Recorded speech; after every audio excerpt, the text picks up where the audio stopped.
Noches, comenzamos con la clase de hoy, la clase número 8, la persecución a los judíos bajo Domiciano.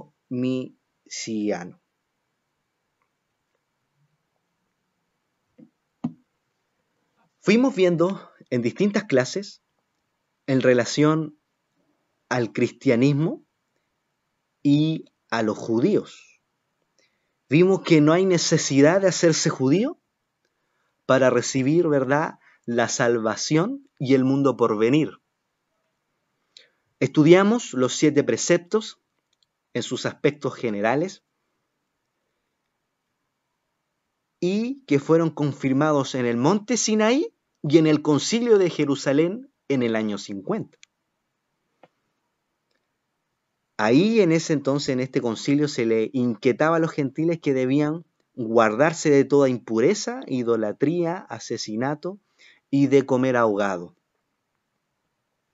Se vuelve a levantar ese pacto que se llevó a cabo con Noé y se confirma en este concilio para que los gentiles puedan tener esta conexión mediante los 7 preceptos universales, puedan tener esta conexión con el Creador.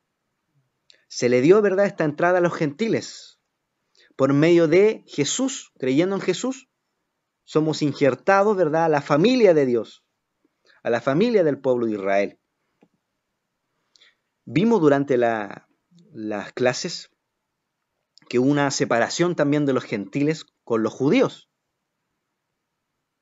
y donde se levanta este movimiento fuerte del cristianismo, donde se centralizaban todas las ideas en Jesús, pero dejando la savia del pueblo de Israel, y no entendiendo la simbología de la fiesta del pueblo de Israel bajo la mirada judía, y distintos aspectos que también lo analizamos y lo estudiamos. Vimos también la teología de la sustitución, que pareciera que Dios rechaza al pueblo de Israel, y no es así. Lo analizamos también. Y Pablo enseña que Dios en ninguna instancia y por ningún motivo desechó a su pueblo, sino que todo esto era un cumplimiento de una profecía que venía de Amós, un profeta menor. Entonces los gentiles estaban siendo, por creer en Jesús, estaban siendo injertados este olivo espiritual al pueblo de Israel para recibir esta rica savia.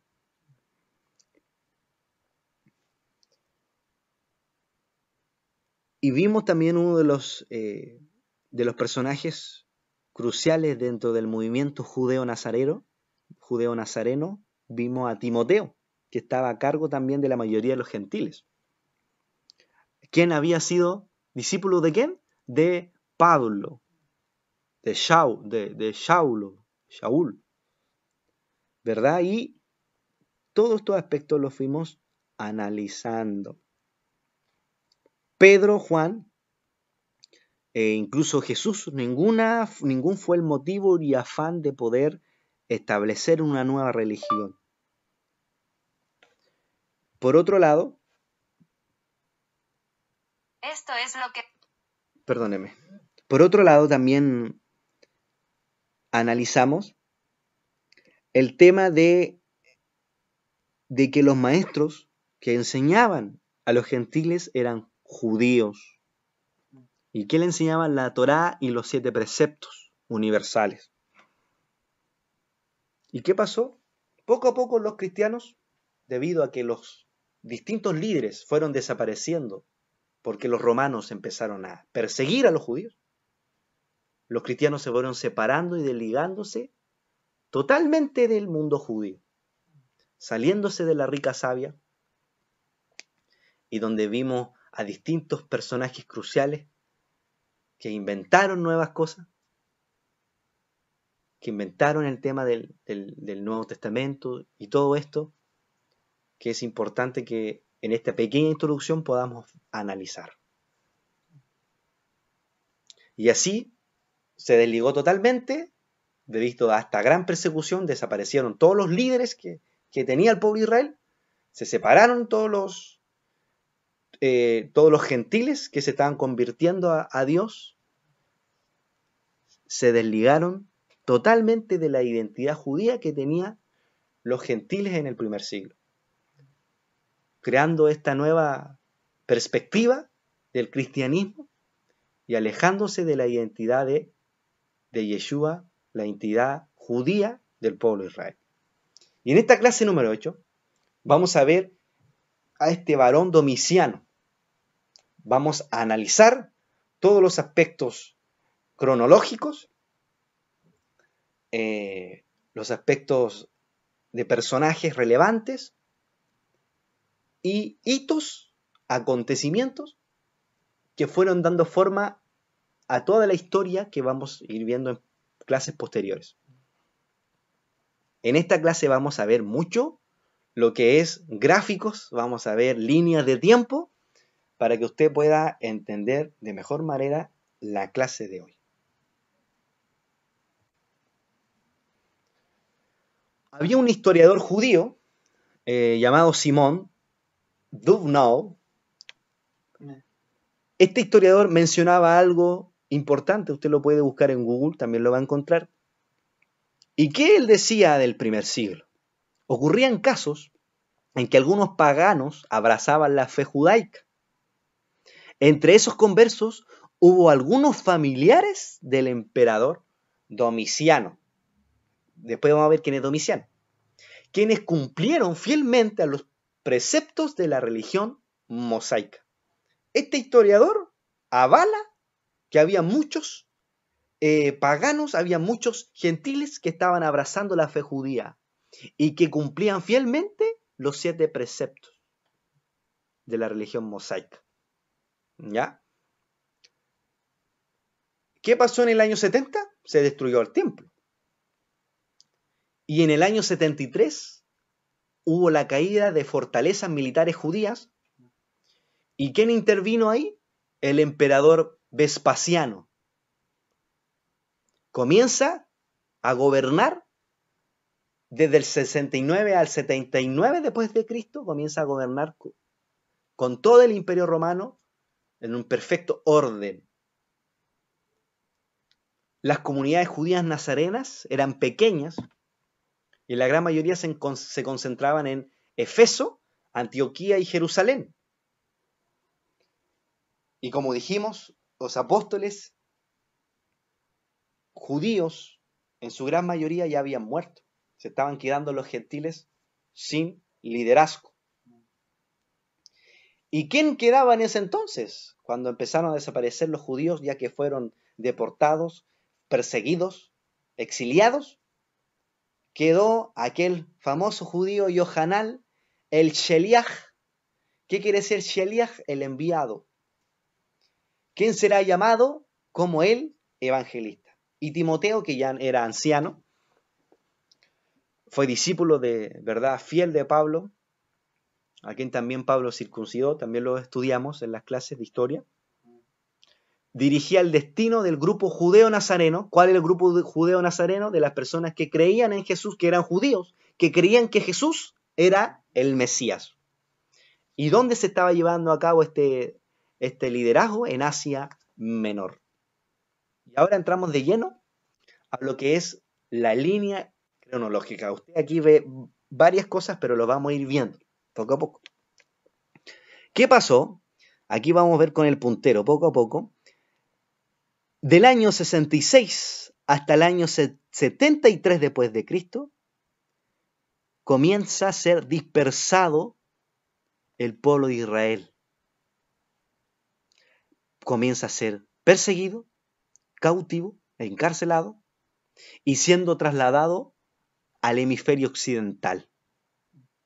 Todo esto pasó durante el 66 y el 73. Empezó esta gran persecución, recordando que los judíos se rebelaron contra los romanos. Ya no querían que los romanos ejercieran dominio sobre ellos, querían independizarse.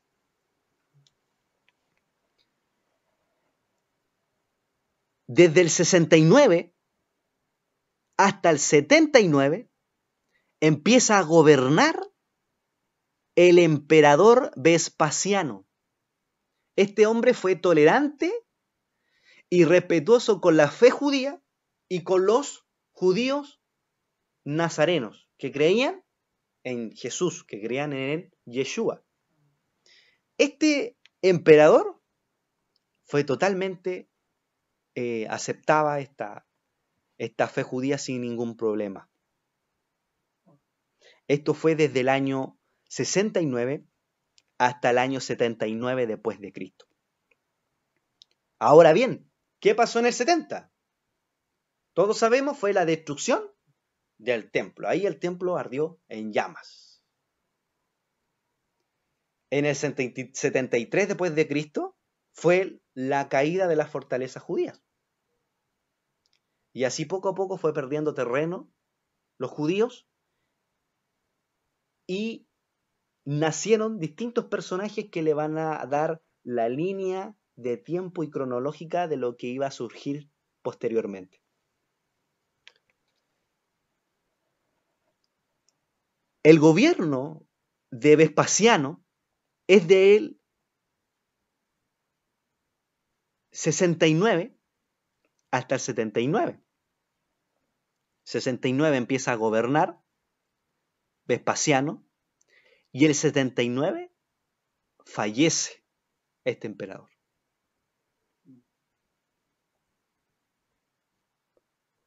Por consiguiente, ¿quién toma el liderazgo? Su hijo Tito. Su hijo Tito toma el poder del 79 al 81, desde aquí hasta acá, 2 años, lo cual nadie juzga la historia del liderazgo que llevó Tito. De igual manera, él seguía esa misma tolerancia que tenía Vespasiano, esa misma tolerancia.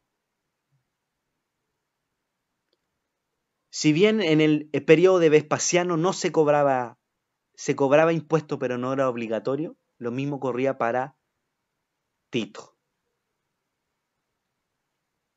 Era tolerante con la fe judía y no era una obligación como tal de que los judíos pudieran pagar impuestos, porque en ese entonces los romanos tenían un templo, aquel llamado Júpiter, donde ellos debían pagar impuestos para hacer todos los actos y todas las ofrendas que tenían que ver con los dioses que tenían los romanos.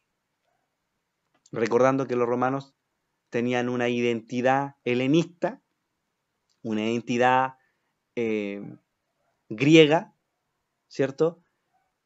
Y que es relevante que también consideremos. Ahora bien, ¿qué pasa a posterior con esto? Del 79 al 81, ¿verdad? Lidera Tito, que era hijo del emperador Vespasiano, y después en el 81 Tito fallece. ¿Y quién toma el control del imperio romano? Su hermano menor, quien era Domiciano Flavio. Asumió el cargo del emperador de Roma. ¿Y qué pasó con Flavio? Ejerce un dominio absoluto y empieza a perseguir a los judíos, que ya venían siendo perseguidos desde el gobierno, desde el imperio de Vespasiano. Pero Flavio también, uno de los personajes, también comienza a matar judíos de una forma terrible. Ya en el año 84 después de Cristo, ¿qué hace Flavio? Conquista Britania para el imperio romano. Así alcanza más terrenos, liderazgo donde Roma pueda gobernar, sabiendo que Roma también quería liderar no solamente en su lenguaje, en su filosofía, sino también quería conquistar tierras, terrenos. Ahora bien, los judíos del imperio se negaron a blasfemar a Dios. Los grupos judeo-nazarenos se unieron con esto. Lo interesante para el análisis de este punto de la historia es lo siguiente. Parte de la familia de los Flavios, es decir, de la familia imperial de Domiciano, se había convertido al judaísmo, como lo avalaba el historiador, o al judeo-nazareísmo.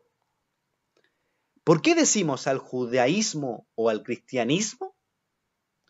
Porque algunos historiadores judíos como Dovnow nos informan que los familiares de Domiciano se convirtieron al judaísmo.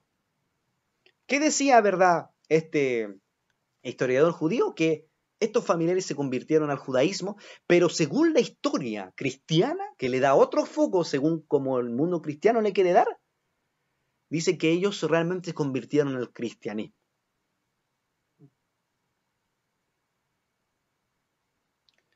Ahora, ¿qué se debe a pensar al respecto? ¿A cuál de las religiones se convirtió? ¿Si fue al cristianismo, al judaísmo? Estos familiares del emperador Domiciano. En realidad se convirtieron al judaísmo nazareno, a los que creían en Jesús. Es decir, al judaísmo y al cristianismo. ¿Por qué? Porque al judaísmo como tal, abrazando la fe judía, estudiando el tema de la Torá, los 7 preceptos, y el cristianismo, ¿por qué? Porque creían en Jesús, creyentes en Jesús. Ya que en ese entonces todavía no se había realizado esta división de los cristianos, de los judíos, de los gentiles, del pueblo de Israel. No estaba totalmente formada esta división. El cónsul Acilio Glabrio Flavio Clemente, primo de Domiciano, y su esposa Flavia Domitila, con sus 2 hijos, todos fueron perseguidos. Fueron perseguidos por Domiciano.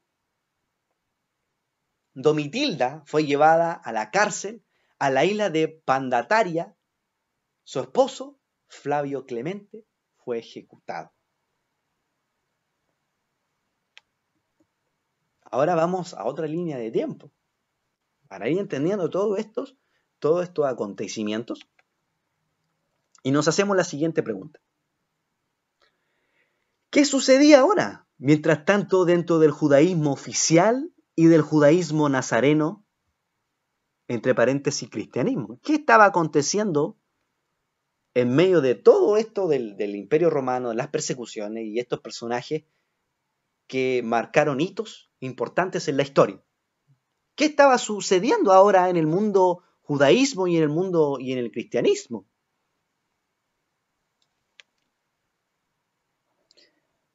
Estaba aconteciendo lo siguiente. En el 70 después de Cristo, Simón Bar Yorá fue líder de una facción rebelde y quien había sido también asesinado por los romanos. Este Simón, ¿qué hizo? Era un hombre judío de una de las facciones rebeldes del pueblo de Israel que se estaban yendo contra los romanos, fue asesinado por ellos mismos. Y este fue, en otras palabras, un nazí, un líder de una parte de esta facción, de esta rebelión. ¿Qué es nazí? En otras palabras, nazí se le dice a un líder o a un príncipe, a aquella persona que está por delante. No es un nazi, para que no se confunda. Es un nazí, que quiere decir líder o príncipe. En el 80, a la muerte del rabino, del gran rabino y principal rabino, Yohanan ben Zakkai, que también hay libros de él, asumió las funciones de jefe máximo de los judíos. Cuando murió este rabino, Yohanan ben Zakkai, ¿quién asumió posteriormente en el año 80 después de Cristo? El rabí Gamaliel II. Fue el nazí, el presidente. Y ya en el año 88 después de Cristo, la aristocracia y algunas tribus germánicas fomentaron una sublevación a cargo del general romano Saturnino. Además de estos acontecimientos judíos de índole religioso, estaba pasando también algo en el aspecto como imperio romano. ¿Qué pasó? La aristocracia estaba, por decir, en contra de Domiciano. Eso pasó. ¿Y qué hizo la aristocracia? Se unió a algunas tribus germánicas, fomentando una sublevación, una rebelión, a cargo del gran general romano Saturnino.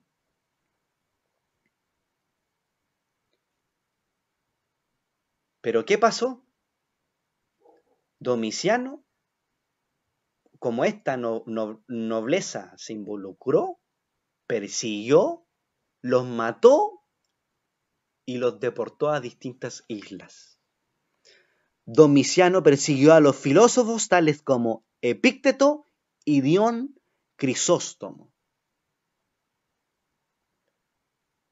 filósofo de la aristocracia de la nobleza romana. Luego, Domiciano proclamó que los judíos y los cristianos gentiles debían pagar el impuesto al templo de Júpiter. Si bien los judíos estaban pagando impuestos, algunos eran voluntarios o no, podía ser voluntario o no, pero ahora, bajo el dominio de Domiciano, sí o sí, tanto los judíos como los judíos nazarenos, en otras palabras los cristianos, debían pagar el impuesto al templo de Júpiter, sí o sí debían hacer esto. En cambio, Vespasiano y Tito, en relación al impuesto, fueron mucho más tolerables a esta actitud, porque ellos también accedieron a que los judíos siguieran haciendo sus ceremonias judías y fueron más tolerantes con la fe judía. En cambio, Domiciano empezó a pedirle a los judíos que pagaran impuestos. Empezó a obligarlos. Y aquí uno de los aspectos bien bonitos del pueblo de Israel es que ellos tienen fundamentos de fe que no transan con nada. Una de las cosas que el pueblo de Israel no transa, hermano querido, es la idolatría. Y otro, porque al pueblo de Israel dar impuesto al templo de Júpiter involucraba la idolatría. Y el pueblo de Israel durante toda su vida, incluso en el Antiguo Testamento, se ve reflejado que ellos eran fieles al Eterno. Y uno de ellos fue Daniel, cuando se le pidió que se pudieran arrodillar en esa historia del rey Nabucodonosor. Ellos fieles, Daniel y otros personajes más, no aceptaron la idolatría, porque estos son los fundamentales pilares de fe del pueblo de Israel. Y aquí, precisamente al implicar que los judíos dieran impuestos, para ellos era considerado como un acto de idolatría. Los judíos no transan su fe en la adoración en un solo Dios y el creador del universo.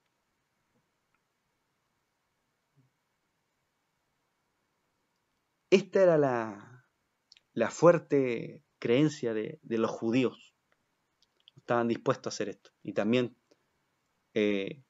vamos a seguir viendo poco a poco esto. Ya en el año 92, aquí quedamos, Domiciano, ¿qué empezó a hacer? A buscar los familiares de Yeshua, de Jesús. ¿Para qué? Para asesinarlos. Y lo empezó a buscar desde el 92 después de Cristo hasta el 96. Y en todo ese periodo, hermano querido, se llevaron a cabo las más terribles persecuciones contra el judaísmo y contra los judíos nazarenos, aquellos cristianos. Se llevó esa persecución terrible.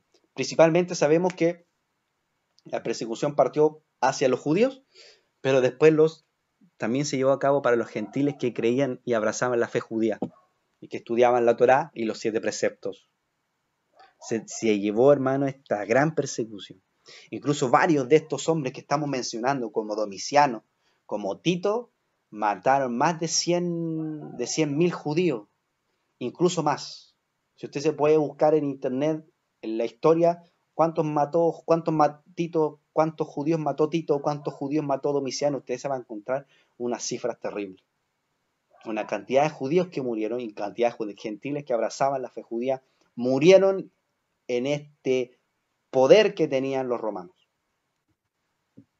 Ahora, con el objetivo de fortalecer esta unidad interna del judaísmo, por todo lo que estaba pasando en la historia y en el Imperio Romano, hubo un hombre, como lo vimos, Gamaliel, el nazí judío, amplió ciertas atribuciones del Sanedrín para elaborar leyes judías. De la academia de Rabí Gamaliel II salieron eminentes figuras como Yeshú ben Hananías y Eliezer ben Hircano, quienes también fueron creadores, fundadores de academias que estaban en distintas ciudades para la difusión también y del mantenimiento del judaísmo, para que no se perdiera esta identidad del pueblo de Israel. Pero sucedió algo aquí que comenzaron nuevamente discusiones doctrinales entre judíos, como Shammai y Hillel. Comenzaron nuevamente estas discusiones. Estas discusiones se dieron en épocas anteriores a la destrucción del templo de 70. Y este peligro debía ser totalmente erradicado para darle al judaísmo una cohesión interna frente a la persecución del emperador Domiciano. Estas discusiones que tenían los judíos no le permitían tener una cohesión y una coinonía en el liderazgo que se estaba llevando a cabo en ese primer siglo. ¿Y qué hizo ahora Gamaliel? Se toma atribuciones del Sanedrín y la última decisión en una divergencia entre las academias. Decisiones en el Sanedrín quería hacer Gamaliel y también en academias que estaban de estudio de Torá. A los judíos que se negaban a acatar la decisión del Sanedrín, Gamaliel les prohibía la entrada a la academia de estudios judíos. Esta severidad recayó sobre el inminente rabino Eliezer ben Hircano y entonces se creó un partido judío enemigo del príncipe. Debido a las atribuciones que se estaba tomando Gamaliel y a las prohibiciones que estaba dando, debido a que no se ponían de acuerdo, ¿qué pasó?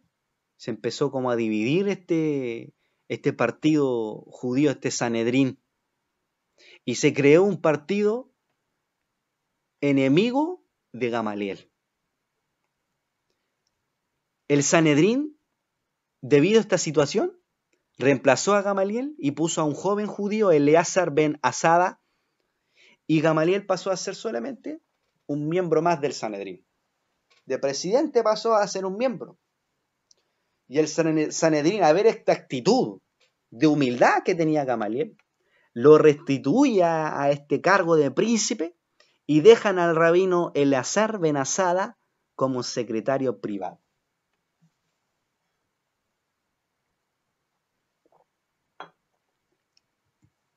Y ahora, ¿qué atribuciones y qué cosas importantes lleva a cabo, decisiones importantes lleva a cabo el rabino Gamaliel II? Modificó las oraciones del ritual religioso judío y les agregó 2 puntos. ¿Cuáles fueron ellos? Que todo judío debía rogar por la reconstrucción de Jerusalén. Y el segundo punto es que todo judío debía orar también para que se restaurara el reino judío como libre e independiente. Cuando el apóstol Pablo dice, os ruego que Dios les dé entendimiento, sabiduría, hay una referencia bíblica que incluso habla de esto. Se está refiriendo a esta oración que hacía el pueblo de Israel. Que también, en una instancia, también lo vamos a ver detalladamente esto.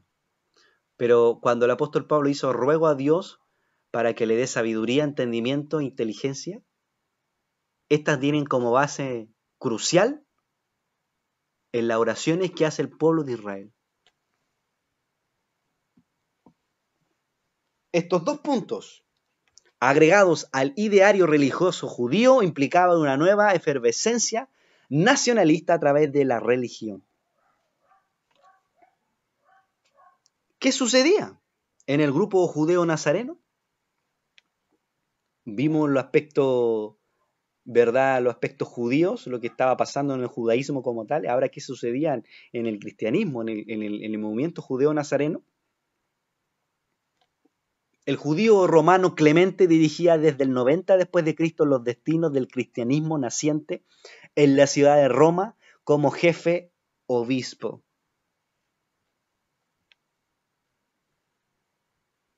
Y el anciano judío Yohanan, el evangelista, en Oriente, el judío Timoteo se encontraba como jefe obispo de la comunidad judeo-nazarena de Éfeso en el Asia Menor.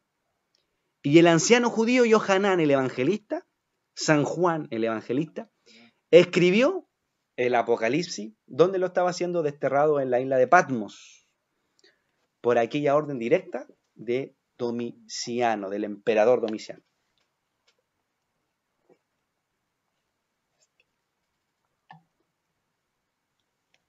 Los judíos, como dijimos, tenían que, este rabino Gamaliel modificó esas oraciones de ese ritual religioso. Ellos tenían que hacer 18 oraciones. Por eso va en la escritura cuando venía el apóstol Pablo, dice que iba de la mañana a la primera hora de la mañana, porque el pueblo de Israel hacía oraciones en la mañana, en la tarde y en la noche. Entonces cuando dice que de repente iban a hacer la oración el apóstol Pablo a la primera hora, es porque iban a hacerlos precisamente en la hora que el pueblo de Israel había estipulado para hacer las oraciones. Cuando usted entonces vea a que los apóstoles van a orar al templo, es que ellos hacían estos tipos de oraciones, estos rezos, que los rezos no lo confundan con los Ave María o Madre de Dios, no lo confunda con eso, son rezos especiales bajo directrices judías. Incluso esos 18 tipos de oraciones se hacían en aquella instancia y hasta el día de hoy lo hacen. Y una de esas oraciones se hacía por conocimiento, sabiduría y revelación. De ahí donde viene esa referencia del apóstol Pablo, donde dice, yo ruego, como dije recientemente, que dé el eterno conocimiento, sabiduría y revelación. Porque estos eran precisamente prototipos de rezos que se hacían en ese entonces y que Pablo menciona. Sigamos. Ahora vamos acá en el 92 hasta el 96. Yohanan estaba en la isla de Patmos, ¿cierto? Como lo vimos. Este Sheliach, este enviado, estaba escribiendo del 92 al 96 después de Cristo. Estaba escribiendo el libro de Apocalipsis, el libro de Revelaciones. En el 95 muere un judío nazareno llamado Andrés Bar Iona, San Andrés entre paréntesis, muere de una forma como un aspa. ¿Qué es un aspa? Para que usted se pueda imaginárselo en su mente, es como una cruz en forma de X y murió así como una X, murió así, de esa forma, aquel varón judío nazareno. Este hombre predicó en Grecia y en Rusia y era una importante figura para el judío nazareno. Ahora vamos en el 96. ¿Qué sucedió? La muerte de Domiciano.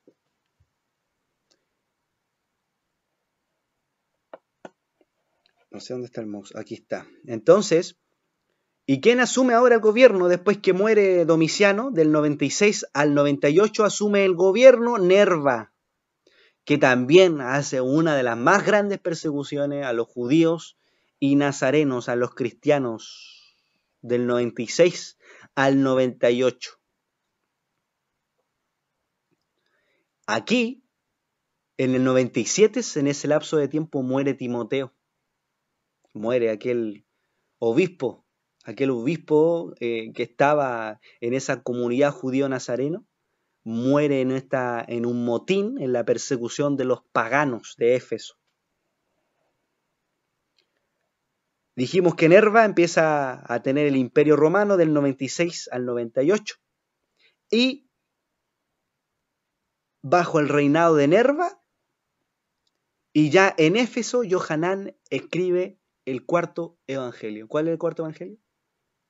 Mateo, Marcos, Lucas, Juan. El cuarto evangelio lo escribe desde la época del 96 hasta el 104. Y ahora, ¿qué sucede en este último ítem de esta línea de tiempo? Empieza el reinado de Trajano. Y aquí también se da un nuevo periodo esencial del cristianismo y del judaísmo. Todo eso es de este liderazgo del reinado de Trajano del 98 hasta el 117 después de Cristo. Y esto sería, mi hermano querido, la clase de hoy. Algo relevante que recalcar, como vimos durante la historia. Distintos personajes, gobernadores, intervinieron en la persecución de los judíos como de los cristianos. Y así, a lo largo de la historia, ha habido esto. Si vamos con Adolfo Hitler, que mató a más de 6 millones de judíos. O sea, esto lo hemos visto a lo largo de la historia donde han sido perseguidos los judíos. Y Hitler, que también persiguió en una gran cantidad a los judíos donde mató a más de 6 millones de judíos.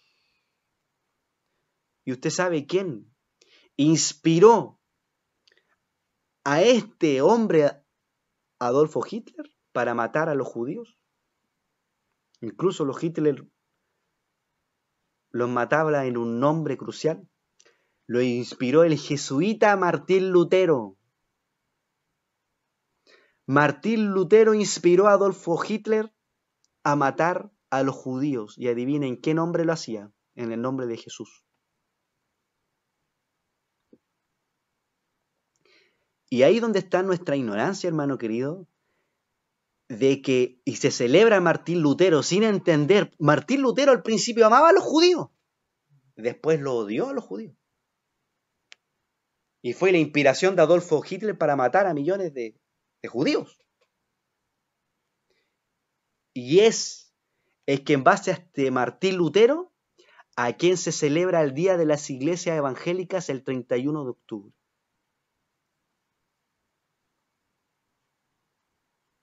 Donde se da esta celebración de la Iglesia protestante. Sabiendo que Martín Lutero inspiró también, que amaba a los judíos en un principio y después lo odió, y fue el inspirador para Adolfo Hitler. Martín Lutero incluso escribió en contra del judaísmo, inspirando a Adolfo Hitler para sacar de raíz y de la faz de la tierra a los judíos. Ahora, ¿qué tenemos que hacer? Nosotros celebramos a veces cosas el 31 de octubre, las iglesias protestantes celebran, no tenemos ni idea de la historia, qué es lo que nos pasa, la ignorancia que tenemos, mi hermano querido. Yo lo digo con mucho amor, con mucho respeto, con mucho tino, con mucho cariño. Pero es tiempo que nosotros como cristianos, es tiempo que nosotros como gentiles más bien, reparemos la historia. Y eso es lo que estamos haciendo ahora a través de estas clases, reparar la historia. Porque si nosotros, la iglesia cristiana actual, reparara este daño de historia, de cronología, de personajes, de eventos, y si la iglesia repara y llega al conocimiento de la Torá, nosotros podemos incluso traer la manifestación del Mashiach aquí a la tierra. Esta sería la clase de hoy. Que el Eterno le bendiga, le guarde. Y solamente para